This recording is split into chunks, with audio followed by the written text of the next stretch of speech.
ఇప్పుడు తెలంగాణ రాష్ట్రం ఏర్పడి నుంచి మొదటి 10 ఏళ్ళు వాళ్ళ అధికారంలో ఉన్నారు. Ravul total budget amount of TRS government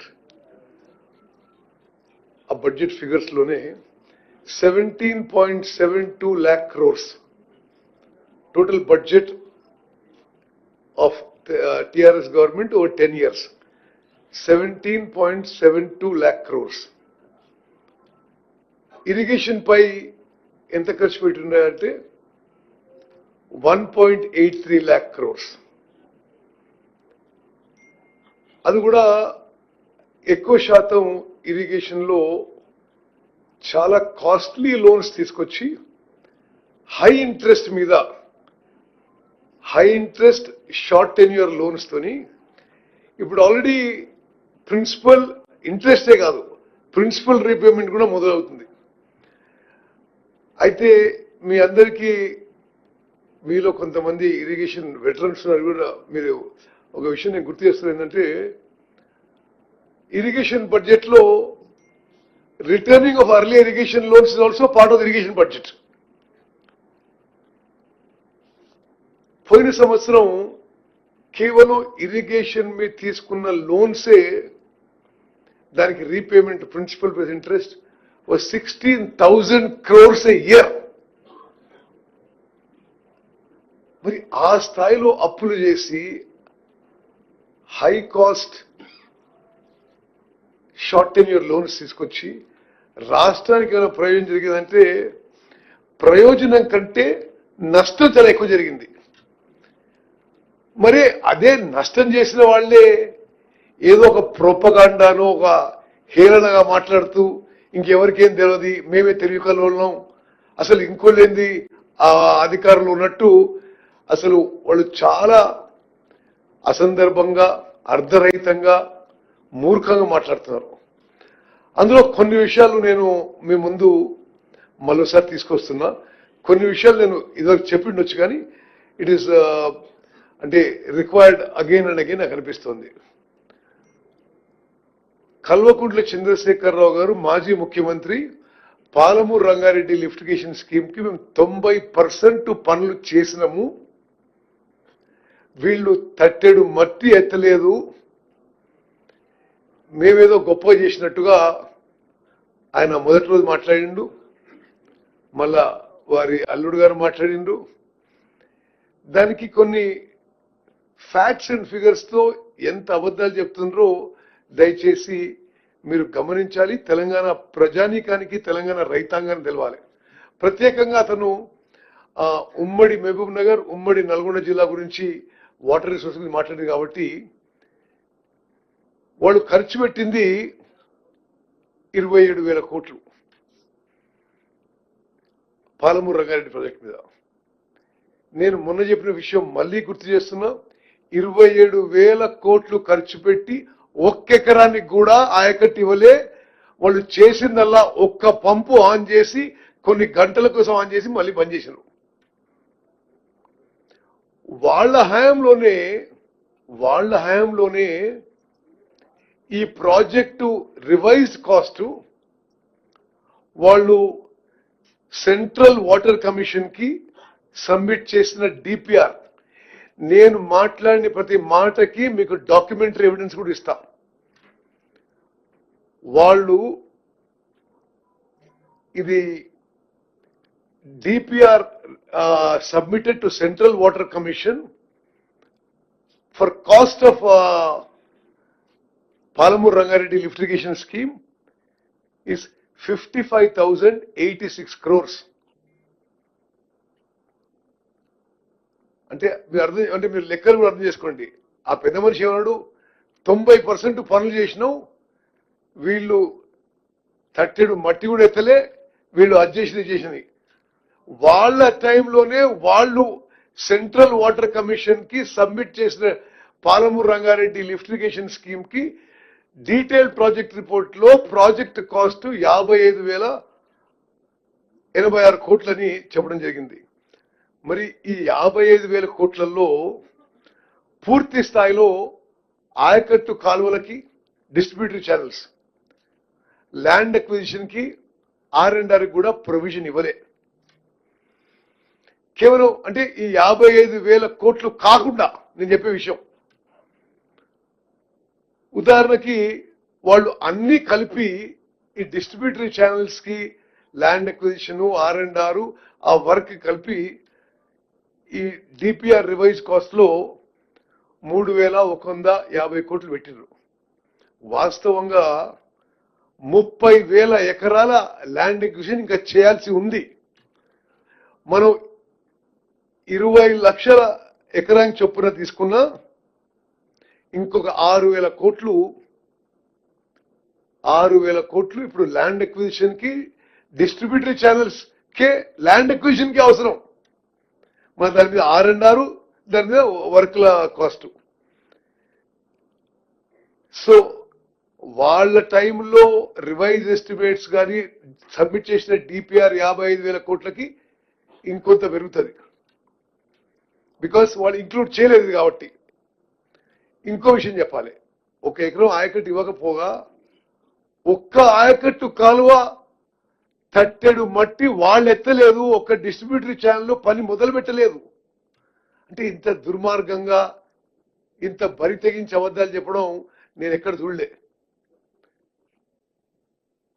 అదే విధంగా అంటే మొత్తం ఎంత ఖర్చు పెట్టిండ్రు ఇప్పుడు ప్రాజెక్టు పూర్తి అయిన నాటికి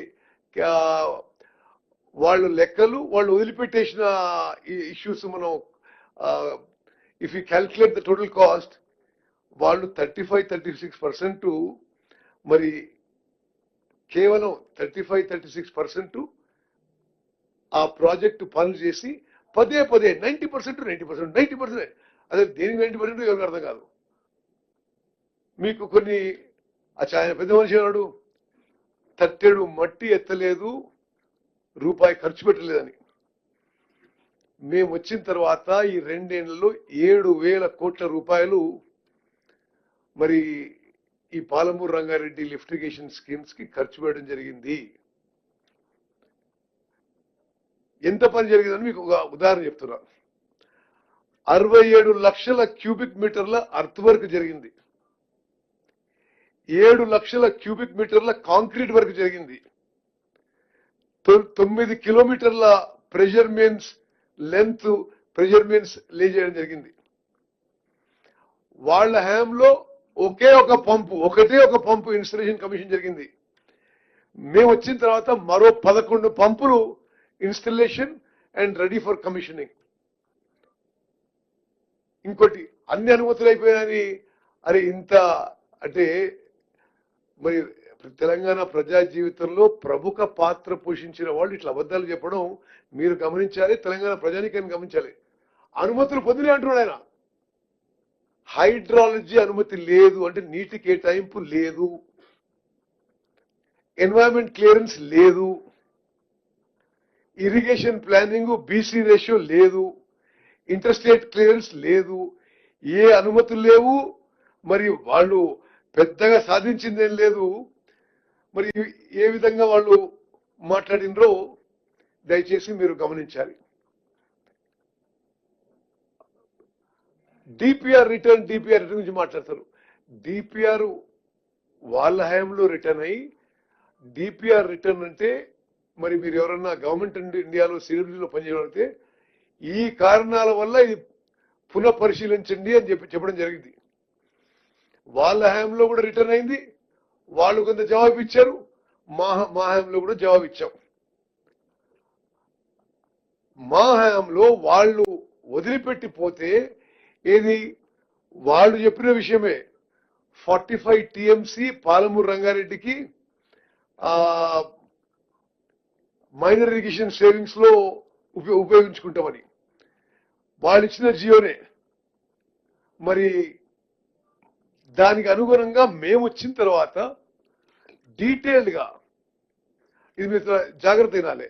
వాళ్ళు 45 TMC from unutilized minor irrigation allocation అని చెప్పిపోతే మేము ఇప్పుడు సిడబ్ల్యూసీతో ఫాలో అప్ అయి ప్రతి చెరువులో మండలాల వారీగా ఎంత సేవింగ్స్ ఉందని చెప్పి సిడబ్ల్యూసీకి సబ్మిట్ చేసి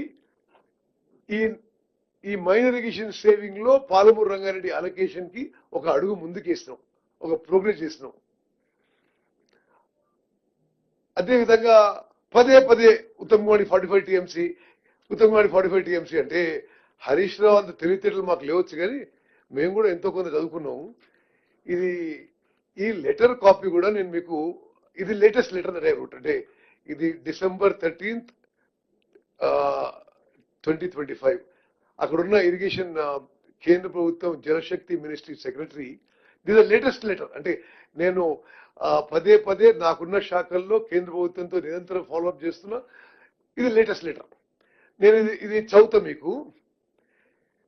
Telangana has submitted DPR of PRLIs to CWC for clearance of the project based on the reallocation of 90 TMC of assured waters.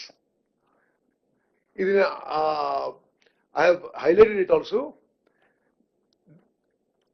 That is 45 TMC out of 90 TMC of planned utilization for minor irrigation and allocation of 45 TMC out of 80 TMC of Godavari diversion. ఇది నా letter. ఆయన పదే పదే మరి అత్తని ప్రయోగించి 45 TMC letter రాసిండు మరి అని అసలు దాన్ని ఒక విచిత్రంగా వికారంగా మాట్లాడడం, అది ఖండిస్తున్నాను నేను. అదేవిధంగా మరి మీకు కొంత బ్యాక్గ్రౌండ్ ఇవ్వాలి నేను. ఇది ఉమ్మడి ఆంధ్రప్రదేశ్లోనే the predecessor to Palamuru Rangareddy project was the Jurala project. Jurala project కి 8 ఆగస్టు 2013 ఆంధ్రప్రదేశ్లో, ఉమ్మడి ఆంధ్రప్రదేశ్లో ఆనాటి కాంగ్రెస్ ప్రభుత్వం మరి GOM 72 ఇష్యూ చేస్తూ జూరాల నుంచి సోర్స్ గా వాటర్ తీసుకొని 70 TMC తోని 10,000 ఎకరాలకి ఉమ్మడి మహబూబ్నగర్ జిల్లాలో నీళ్లు అందించే విధంగా ఒక ప్రణాళిక చేయడం మొదలుపెట్టింది. మీరు ఒక 10 lakh acres with 70 TMC of water from Jurala. మీరు చాలా మంది ఇరిగేషన్ చాలా నుంచి కవర్ చేస్తున్నారు. వాళ్ళు ఒక ప్యాటర్న్ గమనించారు. మీరు తుమ్మడి అట్టి నుంచి అది ఆ ప్రాజెక్ట్ కిందికి తీసుకుపోతారు. ఏది పైనుంచి కిందికి వచ్చే వాటర్ ని సోర్స్ కిందికి తీసుకుపోతారు. సోర్స్ కిందికి తీసుకుపోతే ఎక్కువ పంపులు, ఎక్కువ వర్క్, ఎక్కువ బడ్జెట్, ఎక్కువ కమిషన్. సేమ్ తుమ్మడి అట్టి టైపు రీఇంజనీరింగ్, రీడిజైనింగ్, ఇది ఎస్టిమేట్స్ పెంచుకోవడానికి చేసిన ఒక ప్రణాళికలో ఆనాటి కాంగ్రెస్ ప్రభుత్వం జూరాల నుంచి ఈ ప్రాజెక్టు 10 లక్షల ఎకరాలకు ప్లాన్ చేస్తే వీళ్ళొచ్చి దాన్ని శ్రీశైలంకి షిఫ్ట్ చేసిండ్రు యాజ్ సోర్స్ ఆఫ్ వాటర్. నేను కొన్ని ఆ విషయాల్లో ఒక ఇండిపెండెంట్ సోర్స్ వాటర్ ఎక్స్పర్ట్ రాసిన విషయం నేను చదివినిపిస్తాను మీకు. Because of shifting the source from Jurala to Srisailam reservoir, one, had this scheme been taken up at Jurala, an independent project under the exclusive control of Telangana, అర్థం చేసుకోండి. ఇప్పుడు శ్రీశైలం అంటే మనం అది ఇంటర్స్టేట్ ఇష్యూ అయిపోతుంది. జూరాల అంటే completely under Telangana. Had this scheme been taken up at Jurala, an independent project under the exclusive control of Telangana, the state would have had greater freedom in its utilization.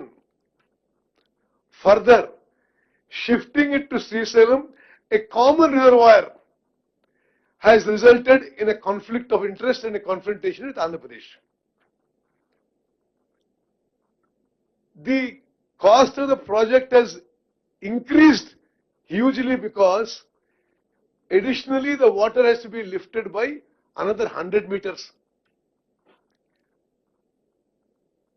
Further, had the scheme been taken up at Jurala in accordance with GO number 72, its scope would have remained as originally conceived in the erstwhile Andhra Pradesh. It would have been treated on par with surplus water-based projects and would have received higher priority in allocation by the tribunal. ఒకవేళ ఉమ్మడి మహబూబ్నగర్ జిల్లాకి ఇంకా ఎక్కువ నీళ్లు ఇవ్వాలని మీరు కోరుకుంటే ఈ జూరాల నుంచి ప్రాజెక్ట్ కట్టి ఉండి ఆ తర్వాత పాలమూరు రంగారెడ్డి ప్రాజెక్ట్ చేసుంటే తెలంగాణ రాష్ట్రానికి ఎక్కువ లాభం జరిగేది. Anybody with common sense will understand this.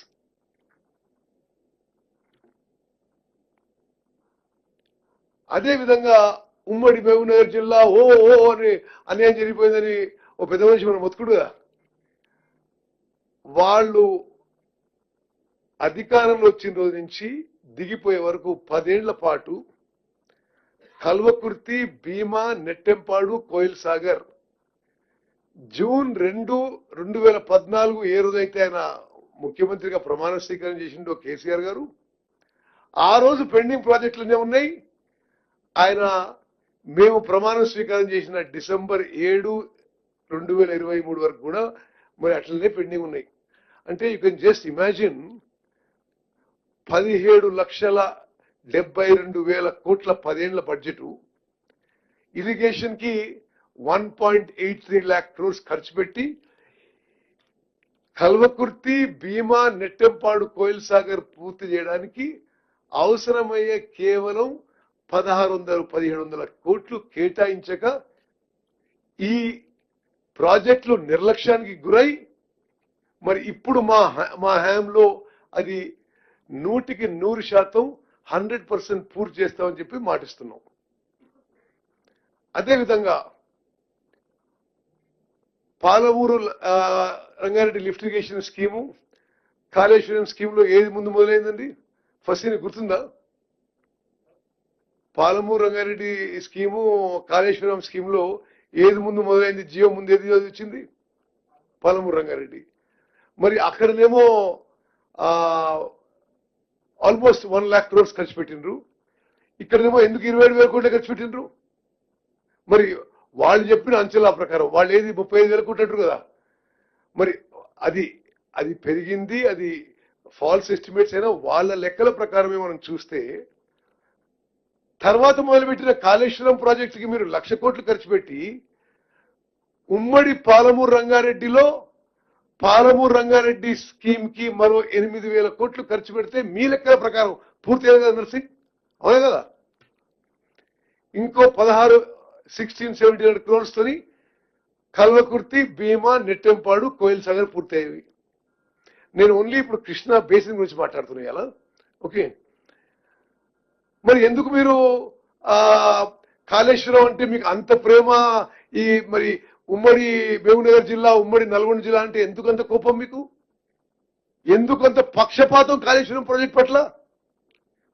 మీకు ఇంకోటి నేను ఆన్ రికార్డ్ చెప్తున్నా ఇలా, 2021లో ఈ ప్రాజెక్టు స్లో డౌన్ చేయాలని చెప్పి గత పిఆర్ఎస్ ప్రభుత్వంలో పెద్దలు కుట్ర పన్నారు.